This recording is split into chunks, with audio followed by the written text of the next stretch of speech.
Hey guys, welcome back to Transformers G1 for Life, where I talk about G1 toys and related cartoon continuity. Today we're going to be talking about the secret origins of the Constructicons. The Constructicons are a Decepticon team that was introduced in the Heavy Metal War. We first see them stealing components that are intended to be used to generate energy. Upon returning those stolen parts to Megatron, we discover that they were built in caverns in 1984. They were worth the time we spent building them in these caverns.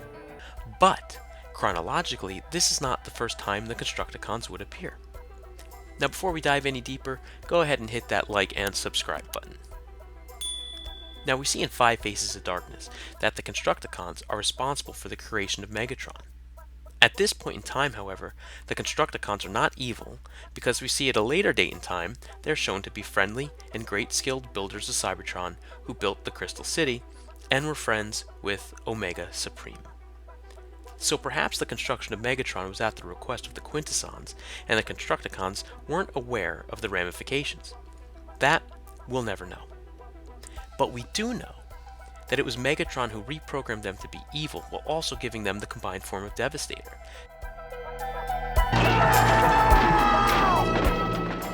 This results in them betraying Omega Supreme, which started a feud that lasts millions of years. So if they existed millions of years ago, how is it possible that they were built in 1984, as Megatron says? Well, that secret lies within Starscream's brigade, the Combaticons. Starscream created his own combiner team from old military vehicles, but he needed to give them life. He stole 5 personality components from a Decepticon detention center on Cybertron, where the renegade Decepticon Sparks were imprisoned. Once they were brought to life, the Combaticons retained their original memories and personalities. The Constructicons that we see in 1984 may have been created in the same way. Megatron and the Decepticons built their bodies and installed the personality components from their Constructicon comrades, giving the new bodies life, while preserving their memories, personality, and history from millions of years ago. But is this really possible?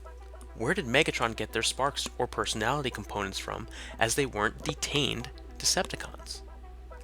The secret of Omega Supreme may have the answer.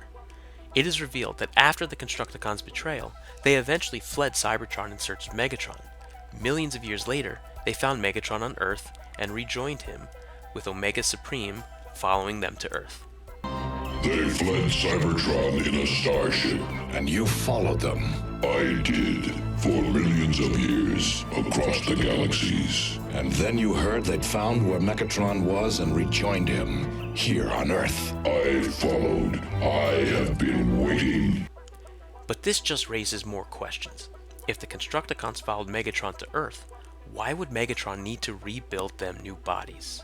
An inference can be made that after millions of years being pursued by Omega Supreme, they needed an upgrade, and they may not have been in optimal condition to continue fighting a war on Earth, causing Megatron to rebuild their bodies and transfer their sparks.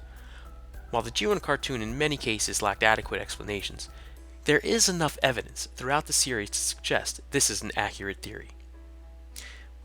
If you have any differing opinions or other supporting evidence, please leave me a comment. Thanks for watching.